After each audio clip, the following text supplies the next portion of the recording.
Let's talk about the Bleach Rebirth of Souls character roster, shall we? So it's been a little bit of time since Globoku's video went up, and I wanted to give my take on it. So I'm not really going to try to disprove or prove his, video. He went in there and pretty much said that Kyan's going to be the last character per his resources and some of the different stuff he's got behind the scenes and information that he wasn't able to kind of tell us. The only information I've really seen that was like leaks would be some guy on Reddit talking about Xbox copies that I got early, but apparently didn't have an Xbox and couldn't play it, can't show the roster or whatever. And I'm not saying that's where he got his resources, but it's the only thing that I've seen personally about any type of leaks or somebody saying that they have a copy early.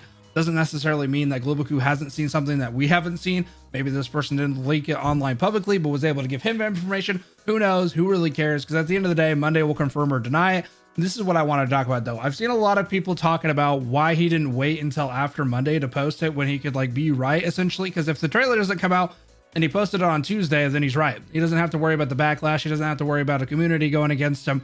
And I don't necessarily know that this is the motive behind it, but if you were thinking about it in terms of YouTube as a business, it does make way more sense to post something before it happens, as engagement and viewership is going to be a lot higher versus posting it like Tuesday or Monday, because if you get it right on the day that it happens and you have proof that it happened, then it doesn't really show that you did anything to prove that, right? You're just kind of like, okay, everybody else kind of knew that as well because the trailer obviously didn't drop. So then everybody kind of knows that. But if you could do it the week before or a couple of days even before, then obviously it's going to be like, damn, okay, you must have some insider information. Again, if he does have it, then great. I guess he kind of got a little bit more engagement than he typically would. And again, I'm not even saying that's the reason he did it. Maybe he just wanted to share it because he didn't want everybody to get their hopes up on Monday.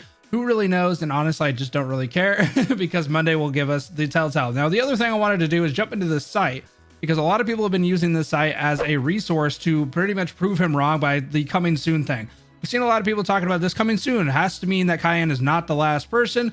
And I think that could be valid, but I also think this could definitely be a placeholder, because if you go to any of these, they're broken up into categories. So this is like the world of the living. It has a coming soon here. We got the lieutenants and captains here, obviously. They have a coming soon as well. And then even the Espadas and Aran cars, dude, they have a coming soon as well. So I know a lot of people are kind of in a spot where they just want their favorite characters, right? So maybe your favorite character hasn't been in here yet. There's a couple of characters you're looking for. You're like, damn, dude, like Orihime isn't even a playable character. Like, you know what I mean? So each one of these could mean something, or they could not. This could definitely be a placeholder. The only character that I think would not make sense at this point in time to not have is Dankai Ichigo, because it just does not make sense to have Aizen have his final form, or basically his whole entire shit go on, and then just not have Dankai Ichigo. Like, this dude has so many different transformations inside of his kit, and you're gonna tell me Dankai Ichigo just not gonna be in the game as playable, but Aizen's gonna have all of his forms? So it's kind of one of those things where it's like he has his forms in his kit as base, right? So he goes through all of this while fighting, whereas Ichigo with his Bankai even just goes into his like holification shit. But you're gonna tell me that this guy is gonna be right here, and then we're just not gonna get Dankai Ichigo. Like, the only one we're gonna get is going to be the holification, which, don't get me wrong, holification's cool as shit. How the hell do I get out of this? It's cool as shit, but it's not the Dankai Ichigo. Now, the only thing I can kind of see with being a problem with Dankai Ichigo is like his moveset would be kind of hard, because he's not really doing a ton of like spiritual moves, because his only spiritual move is like the final Getsuga Tensho. So it's like he's ending it there, dude. So the way that I would have saw it if he was gonna do it was basically going to be like a final finale move, which would definitely make sense. But I think he's going to be in the game. And what I think is going to end up happening is, I think for sure what they're going to do is basically have a launch trailer on this upcoming Monday. So it's not going to be a character trailer. They're going to basically do what they did with Kyan, where they give him, Ichigo, his own Dankai trailer, or basically a trailer that does the launch stuff. And it's going to go through all the pivotal moments in Bleach, show all the different stuff like Grim Jiao, Aizen, all that stuff. And then it's going to end with Aizen and Ichigo facing off into each other. We're going to see Aizen go into his final form, which we've already seen. And then we're going to see Dankai Ichigo show up and go into his final form. And I think that's when it's going to go, bam, cool. And then all of a sudden, the Monday of release, right, we're going to get Dankai Ichigo's character trailer. And that's going to be the last character trailer. And that's going to fill this last slot. That is my personal opinion. I think we're going to end at 33, not 32. But that's just what I can kind of see for, like, he has to be in the damn game, dude. I know there's a lot of characters you guys think should be in the game or want to be in the game, but overall I am pretty happy with this roster. I'm not going to sit here and lie and say that I don't like the roster because I didn't have a certain character get in. There's definitely characters I wish would have kind of got in but didn't. And like the Visored, like none of the other Visored is in. Okay, well, I guess that kind of makes sense. We have some Espadas like Yami. What the hell? Now his awakening would be kind of hard to make, so I can kind of understand why maybe he's not in it, because like how the hell are you gonna have him be that fucking massive to be able to jump in here? So there's a couple of characters that obviously make sense to not be in the game, I guess, if you're looking at it just from like the quality standpoint. But at the end of the day, I'm super happy with the roster. I think there's a lot of cool aspects of the game. I think if this is going to be a full-fledged quality game, this is a good ass roster to have for Bleach.